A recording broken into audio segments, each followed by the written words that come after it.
Alors, on vous demande dans l'exercice 4 de résoudre z carré plus z plus 1 égale à 0.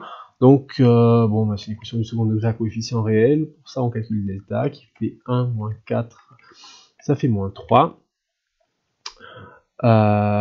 Et donc, il y a deux solutions complexes imaginaires, deux solutions complexes conjuguées, qui sont complexes conjuguées.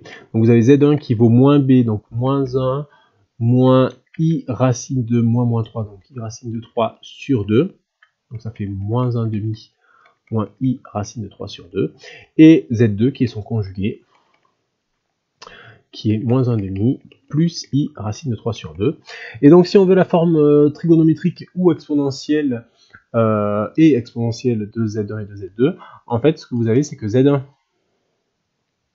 ben vous voyez c'est un nombre, on peut calculer son module, hein, ça fait 1, et en fait on voit qu'on a un moins 1 demi et un moins racine de 3 sur 2, qui sont le cosinus et le sinus, donc ça c'est le cosinus de quelque chose, et ça c'est le sinus de quelque chose, et en fait c'est de moins 2pi sur 3.